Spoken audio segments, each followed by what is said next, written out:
ಇನ್ನು ಕೋಟಿ ಕೋಟಿ ಹೊತ್ತು ಸಾಕ್ತಾ ಇರುವಂತಹ ವಾಹನಕ್ಕೆ ಇನ್ಶೂರೆನ್ಸ್ ಇದೆಯಾ ಅನ್ನುವಂತಹ ಪ್ರಶ್ನೆಗಳು ಮೂಡ್ತಾ ಇದೆ. ದರೋಡೆ ಆಗಿರುವಂತಹ 7 ಕೋಟಿ ಹಣಕ್ಕೆ ಕ್ಲೈಮ್ ಆಗುತ್ತಾ ಇನ್ಶೂರೆನ್ಸ್? ದರೋಡೆ ಪ್ರಕರಣದಲ್ಲೂ ಇನ್ಶೂರೆನ್ಸ್ ಹಣ ಕ್ಲೈಮ್ ಆಗುತ್ತಾ? ಈ ಪ್ರಶ್ನೆ ಮೂಡ್ತಾ ಇದೆ ಈಗ. ಇನ್ನು ಸಿಎಂಎಸ್ ಗಾಡಿಗೆ ಇನ್ಶೂರೆನ್ಸ್ ಮಾಡಿಸಿದ್ರಾ ಅನ್ನುವಂತಹ ಬಗ್ಗೆನೂ ಸಹಿತ ತನಿಖೆ ನಡೆಸಲಾಗ್ತಾ ಇದೆ.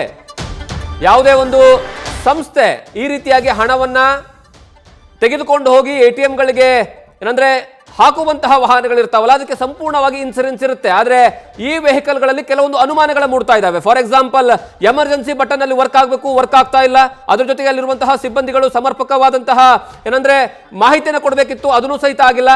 ಆಗ ಮೂರನೇ ವಿಚಾರ ಮೆನ್ಷನ್ ಆಗ್ತಿರುವಂತದ್ದು ಇನ್ಶೂರೆನ್ಸ್ ಕ್ಲೈಮ್ ಆಗುತ್ತೆ. ಇದಕ್ಕೆ ಇನ್ಶೂರೆನ್ಸ್ ಇತ್ತ ಅನ್ನುವಂತಹ ವಿಚಾರಕ್ಕೆ ಸಂಬಂಧಪಟ್ಟ ಹಾಗೆ ಚಂದ್ರಶೇಖರ್ ನಮಗೆ ಹೆಚ್ಚಿನ ಮಾಹಿತಿಯನ್ನು ಕೊಡ್ತಾರೆ.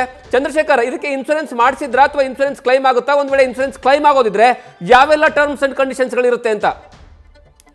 ಖಂಡಿತವಾಗಿ ಜಗದೀಶ್, ಏನು ಈ ಒಂದು ಪ್ರಕರಣಕ್ಕೆ ಸಂಬಂಧಪಟ್ಟಂತೆ ಇನ್ಶೂರೆನ್ಸ್ ಖಂಡಿತವಾಗಿ ಮಾಡ್ಸಿರ್ತಾರೆ. ಯಾಕೆಂತಂದ್ರೆ ಇಷ್ಟು ದೊಡ್ಡ ಪ್ರಮಾಣದಲ್ಲಿ ವೆಹಿಕಲ್ ನಲ್ಲಿ ಹಣ ಇಟ್ಕೊಂಡು ಹೋಗ್ಬೇಕಂತಂದ್ರೆ ಆ ಒಂದು ಸಂದರ್ಭದಲ್ಲಿ ರಾಬರಿ ಆಗ್ಬೋದು ಅಥವಾ ಆಕ್ಸಿಡೆಂಟಲಿ ಏನಾದ್ರೂ ಬೆಂಕಿ ಹತ್ಕೊಂಡು ಅಥವಾ ವಾಹನ ಪಲ್ಟಿ ಆದಂತ ಸಂದರ್ಭದಲ್ಲಿ ಏನಾದ್ರೂ ಹೆಚ್ಚು ಕಮ್ಮಿ ಆದ್ರೆ ಅಂತಹ ಹಣಕ್ಕೆ ಒಂದು ಇನ್ಸೂರೆನ್ಸ್ ಅನ್ನ ಮಾಡ್ತಿರ್ತಾರೆ. ಜೊತೆಗೆ ಆದ್ರೆ ವಾಹನ ಕಂಪ್ಲೀಟ್ ಆಗಿ ಆ ಒಂದು ಪ್ಯಾಕೇಜ್ ತಗೊಂಡಿರ್ತಾರೆ.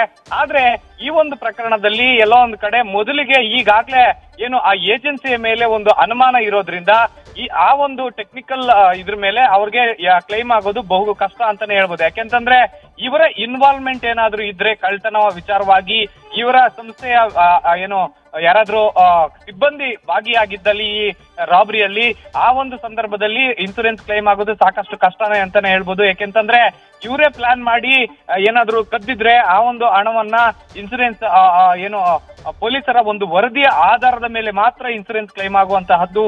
ಈಗಾಗಲೇ ಸದ್ಯಕ್ಕೆ ಏನು ಡ್ರೈವರ್ ಆಗಿರ್ಬೋದು ಅಥವಾ ಸಿಬ್ಬಂದಿಗಳನ್ನ ವಶಕ್ಕೆ ಪಡೆದು ವಿಚಾರಣೆ ಮಾಡ್ತಾ ಇರುವಂತಹ ಸಂದರ್ಭದಲ್ಲಿ ಈಗಾಗಲೇ ಈ ಒಂದು ಪ್ರಕರಣಕ್ಕೆ ಸಂಬಂಧಪಟ್ಟಂತೆ ತಾರ್ಕಿಕ ಅಂತ್ಯಕ್ಕೆ ಬಂದ ನಂತರ ಅಷ್ಟೇ ಆ ಒಂದು ಇವರ ಇನ್ವಾಲ್ವ್ಮೆಂಟ್ ಏನು ಇಲ್ಲ ಅಂತ ಗೊತ್ತಾದ್ರೆ ಮಾತ್ರ ಇನ್ಸೂರೆನ್ಸ್ ಕ್ಲೈಮ್ ಆಗುತ್ತೆ ಅಥವಾ ಅವ್ರಿಗೆ ಕಳ್ಕೊಂಡಿರುವಂತ ಹಣ ಸಿಗುತ್ತೆ. ಅದು ಬಿಟ್ರೆ ಬೇರೆ ಯಾವುದೇ ರೀತಿಯಾದಂತಹ ಅಂದ್ರೆ ನಾರ್ಮಲ್ ಆಗಿ ಏನಾದ್ರೂ ಆಕ್ಸಿಡೆಂಟಲಿ ಈ ಒಂದು ಹಣ ಕಳೆದೋಗಿದ್ರೆ ಆ ಒಂದು ಸಂದರ್ಭದಲ್ಲಿ ಮಾತ್ರ ಇನ್ಸೂರೆನ್ಸ್ ಕ್ಲೈಮ್ ಆಗುವ ಸಾಧ್ಯತೆ ಇರುವಂತಹದ್ದು. Jagadish, thank you Chandrashekhar.